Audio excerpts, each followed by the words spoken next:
Welcome back to Night Watch.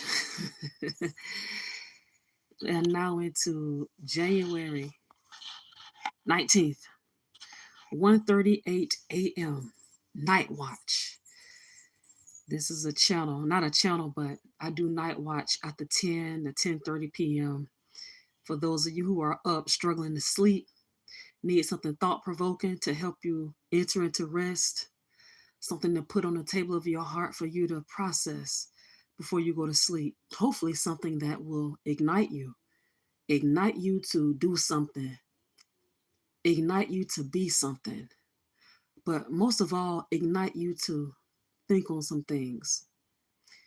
It all starts with our thoughts. So you see the title TikTok, huh? TikTok has been banned. I've seen a couple of articles that are alleging that President elect Trump is going to extend it. I also read a couple of articles and about a billionaire who's on Shark Tank. I don't want to, I think it's Kevin O'Leary. I might be wrong.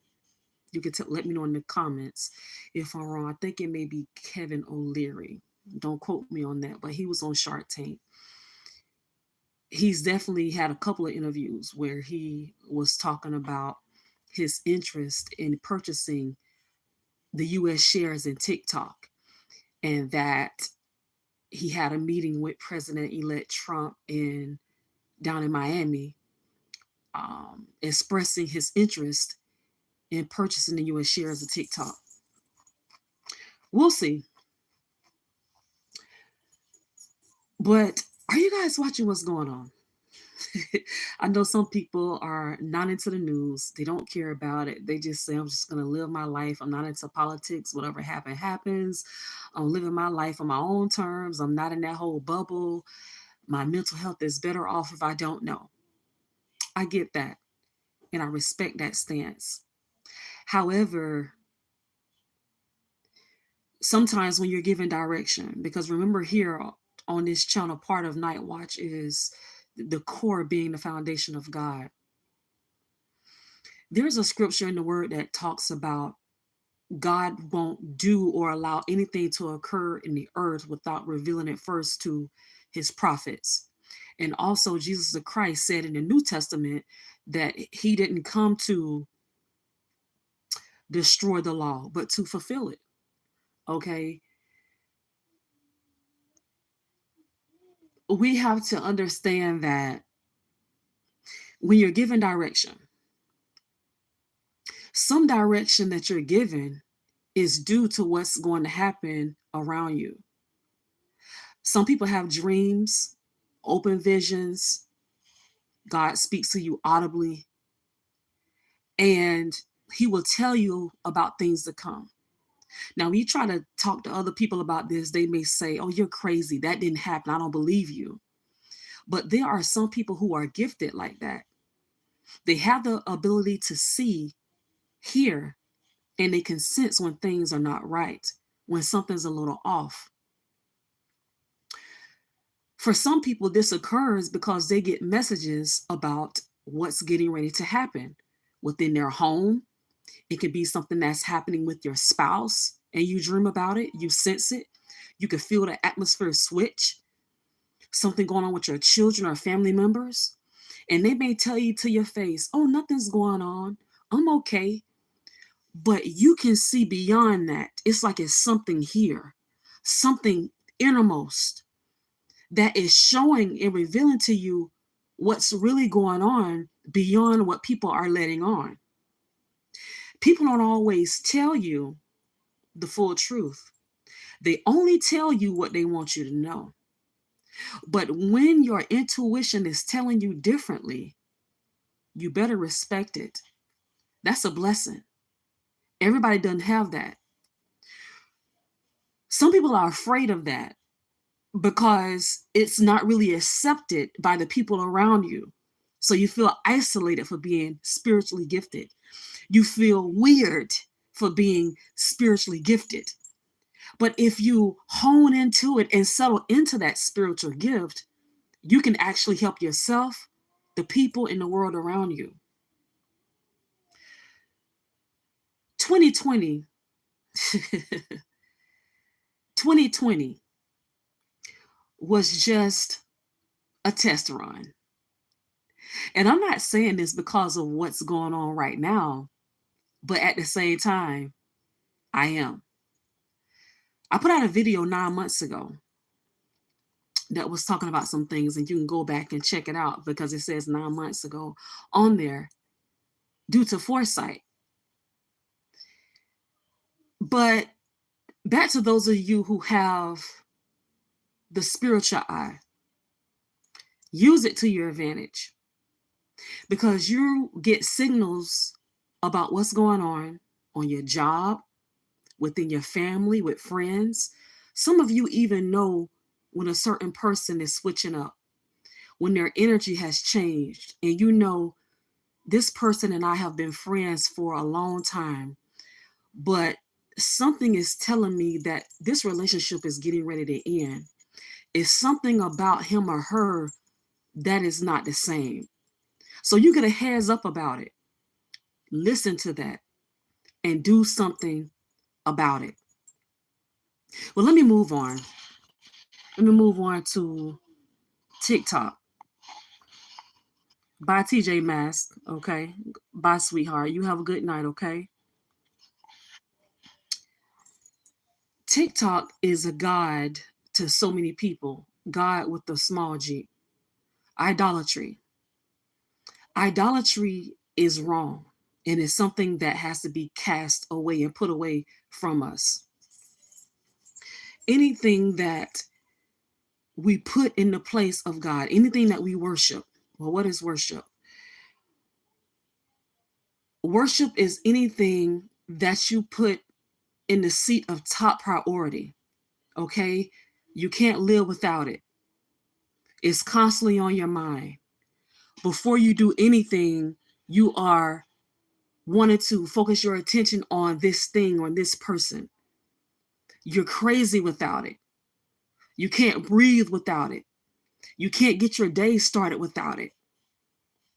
And sorrowfully, this is the world that we're living in. Social media in general. I mean, look at what happens when you go to a restaurant. Have you guys ever paid attention? When you go to a restaurant, just look around if you haven't. You'll see couples in there sitting together. Nevertheless, they're not communicating. Everybody is looking down at their phone. So you're out at dinner with someone who's special to you, I will assume, but instead of you conversing with that person, you're on the phone. Out at parks, you see this. Instead of enjoying nature, and I'm an observant person. Sometimes I just go to the park and I just sit and people watch. I enjoy nature for a little while, but then I take my attention. I just enjoy God's creation. I'm just looking around and I just see how many people are not even aware of their environment because they're so focused on their device, looking down at their phone, oblivious to danger. And it's just really sad. Like, what have this world become? Where the phone and what's going on that phone is more important than what's going on in the present. The idolatry of social media and TikTok. What will people do now that it's gone? Now, it may come back, okay? It's talk that it may come back. This is temporary, but think about all of the people who have thousands of followers, influencers that have 2, 3, 4, and 500,000 followers and subscribers, partnerships, sponsorships. They're making money on TikTok. I wonder what's going through their head right now. I'm sure some people can't sleep right now because they have quit their jobs and they're just doing TikTok. It's some people who are literally, their livelihood is tied up in the digital world, which is the direction that the world is moving us into. Digital, digital, digital. Okay, everything's online. But is this a good thing? We want convenience. People fight for convenience, but is it a good thing to have everything so convenient that you don't really have to work for much anymore? You don't have to toil for anything anymore. There's a statement that says work smarter, not harder. And although there's a part of me that agrees, there's a part of me that disagrees. Because when you work diligently and hard for something, you appreciate it more.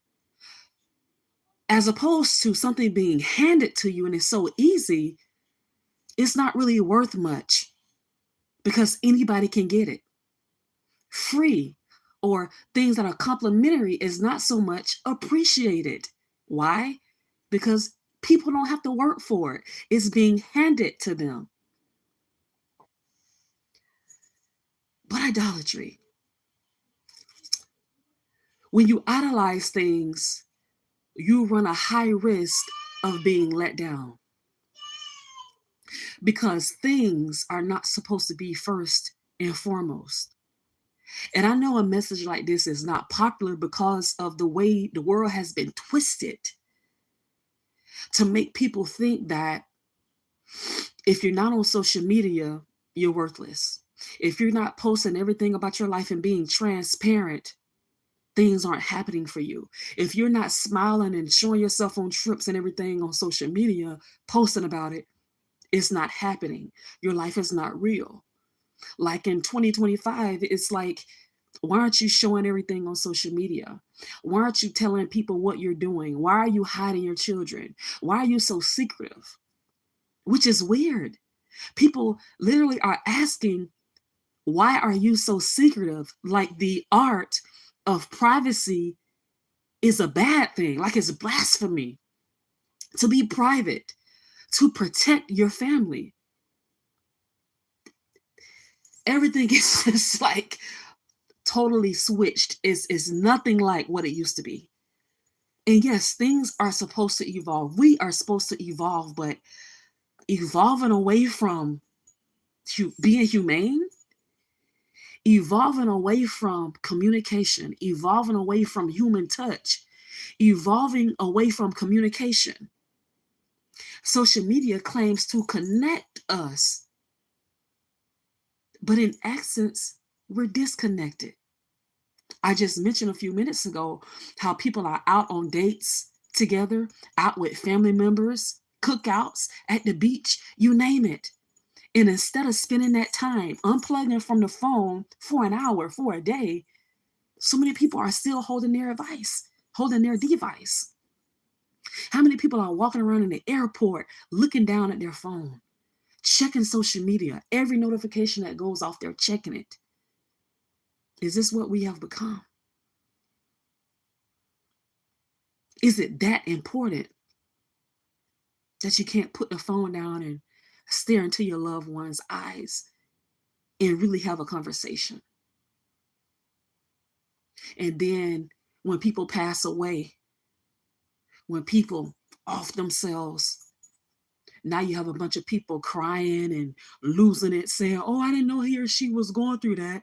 I didn't know that they were so low. If I would have known that, I would have called them more. I would have hugged them a little bit longer. I would have really asked them how they were really doing. Well, you had so many opportunities to do that. But because you're so tuned into the phone, tuned into the virtual world, you weren't paying attention. The signs are there, you guys.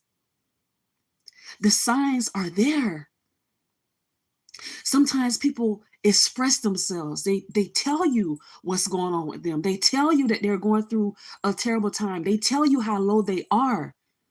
But because you figure, they'll snap out of it. Oh, it's just a phase. They were complaining 6 months ago. They were complaining 2 weeks ago. Oh, they'll snap out of it. They'll call me in a couple of days and they'll be different. Oh, it's just a phase. I got to live my life and do what I got to do.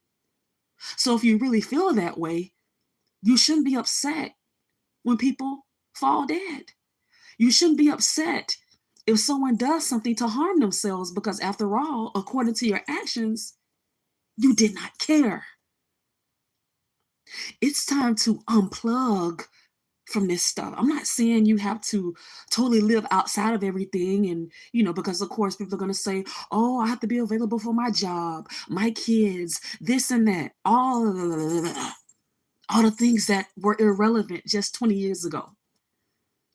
Just 20 years ago, all of this was irrelevant to the entrepreneurs who have made a life on social media. There are millionaires hundreds of years ago. It's in the history books. Did they have social media? How did they make their millions? They weren't dependent on TikTok. They weren't dependent on Instagram or all these tools we have at our fingertips now. It was mouth to mouth. It was door to door. It was newspapers, television. People communed with each other. People got out and they handed out flyers. They introduced themselves. They networked. Some things are missing in our time, in our day and time. Yeah, people are still conversing. They're still having meetups, but we're talking about on a full measure. Just in case you've been living under the rock, check out the numbers. Just Google it after this. Google the numbers, the amount of people who use social media. Look at some of the people in your family, on your job, or even you. Check your screen time. That's right on your phone. Check your screen time. If you have a smartphone, check your screen time. Your phone will tell you how long you spend on social media. How many hours were you on YouTube? How many hours did you spend on Facebook? When I tell people, people use social media for 5 and 6 hours out of the day, they say, nah, no way. How can you do that? First of all, you're on your job. A basic job, you have to work that job for 8 hours. How can a person be on their phone for 5 or 6 hours out of the day? Easy. On your lunch break, what do? Scrolling for 30 minutes. When the boss is not looking, whenever you have a free moment to yourself, what are you doing? Browsing, scrolling. When you're sitting in your car, bumper to bumper traffic, there's been an accident. What are you doing? Scrolling. Standing in line, waiting on your food. Browsing on social media. Every time a notification pops in, you're checking it. And this, we're just talking here. Just some thought-provoking words. Just for you to look at yourself, analyze yourself, even if you don't look at anybody else. Because I know I've brought up, check out what people are doing when you're out and about. How many people are just glued to their phones, glued to social media. They can't live without it. I mean, they literally can't live without it. They will spaz out. Have you ever been around someone that made a mistake and left their phone in the car, made a mistake and left their phone home, accidentally lose their phone? It's like their world stops. It stops until they're able to recover that phone. Oh, my passwords are in that phone. Personal information is in that phone. That's not the only reason why they're freaking out, because you don't freak out like that if your wallet goes missing. But it's something about that cell phone. When that cell phone goes missing, oh boy, you better get out of the way. If you don't want to get trampled over, people will turn into the Hulk behind losing their phone. People will like push you over over losing their phone being misplaced. It's a real deal issue. But we're just talking tonight. Don't make social media your everything. Don't make TikTok, Instagram, and all of these different digital platforms your everything. When you don't control things, it can always be pulled from under your feet, just like a bridge. When you don't own it, you have no control. You have no say-so. I did see yesterday the People's Movement, I believe it's called, doing the anti-president-elect parade, if you will. And it's happening all over the U.S., these protests. And it goes to show you what can happen when people come together. Because whether you believe it or not, just in case you're in fear about what's getting ready to happen, as I said, 2020 was just a test run anyway. We're getting ready to see some things we haven't seen.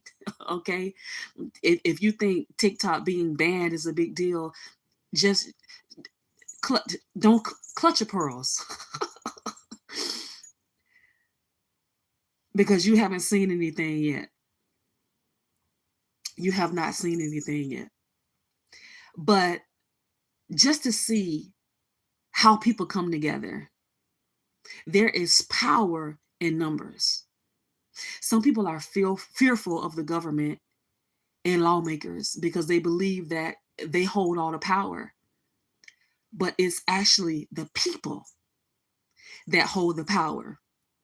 But because people for so long have trusted the government, have trusted politicians and lawmakers alike, they have received the short end of the stick. But more now than ever, the people are waking up.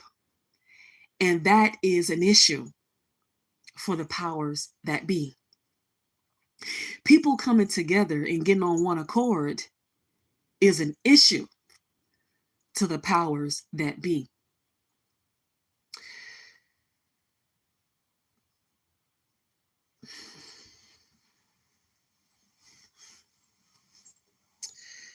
All of this is worth a thought.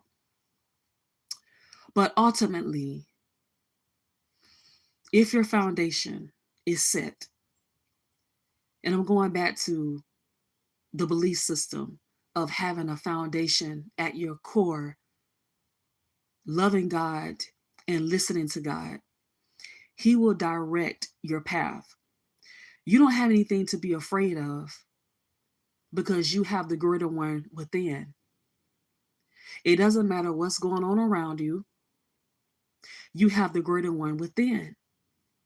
And you have to have faith in that you're going to be okay. But as I started this off, when God gives you direction to do something, do it at the time He's telling you to do it. Unfortunately, so many people have lost opportunities because they did not move when the Spirit told them to move, as far as starting businesses, leaving certain jobs, breaking off relationships with certain people, partnering with some people.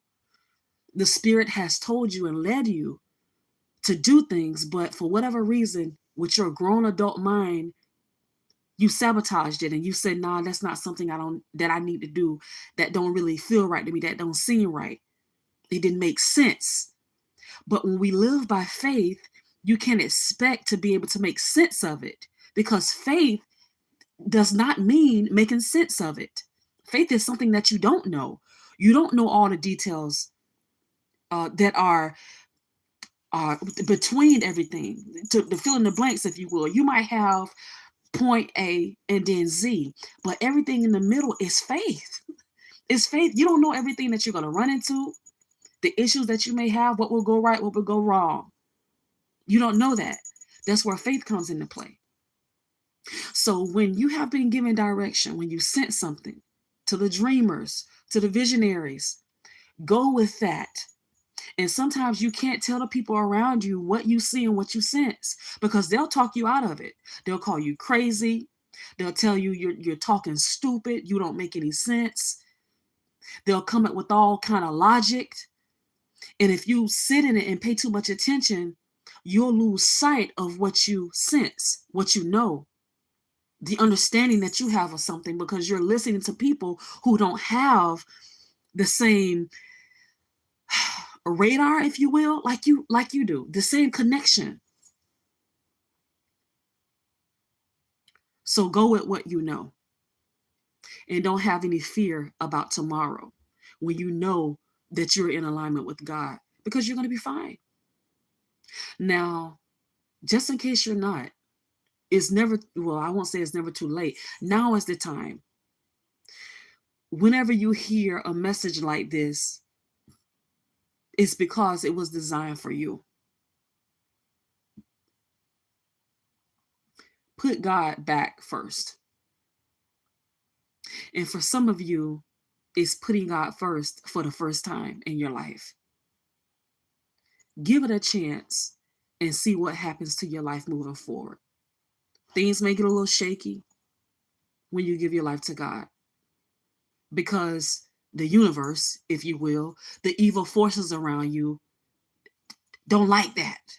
Now you become a threat, because now you can share the good news with others. Now you could be a light in this world. You're on the winning side. So of course it's like putting a target on your head, which discourages so many people from following God and living for God, because of the spiritual attacks that come your way, the unseen forces that attack you and cause ruckus in your life, and you can't really pinpoint it, if you will. Like, it's not tangible, but it's affecting your life. Some people are discouraged because of those things. But the more you connect with God, get on one accord and get yourself in alignment, the easier it becomes. You're no longer looking to be validated from people on social media. You're no longer looking to be liked and accepted, because you understand that you have the greater one within. If all the people that you once knew turn their back on you, you still know that you're good. You have everything, because you have everything. 10 people do not equate to having God in your heart. You can have the 10 richest, most resourceful people in your life, but if you are void of God, you're still in lack. But if you get God, He knows everybody in this world. He knows how to put people on your path. He knows where to lead you, to meet up with different people, to bring information your way, to connect you with different people that can take your life to the next level. In God is everything. It's not just this thing about praying all the time and living this set aside life. No, in God is everything. Your vocation, your gifts, talents, your lover, who you're going to spend your life with. It's everything. How you use your time, where you spend your time, who you need to connect with. Is this partnership right for you? Should you invest in that? Should you help this particular person, or should you pull back? All of those answers are in God when you get in alignment and you get a real connection with God, where you're able to hear Him speak to you and know His voice. The Bible says, my sheep know my voice, and a stranger they won't follow. So with all the fear and mayhem that's surrounding TikTok being banned or temporarily banned, because it's a lot of mixed information out there that it may come back, it may not, whatever. With everything that's going on around you, you don't have to be a part of the chaos. We live in this world, but we're not of the world. As I said earlier, there are a lot of people who don't pay attention to the news. They could care less because they feel like it doesn't affect them. And who am I? Who are we to argue with them and say, well, it does affect you. This is your life. You live in America. It will affect you. But if a person has the mindset that, look, I choose to detach from that and live separate from it, let them. It's their right.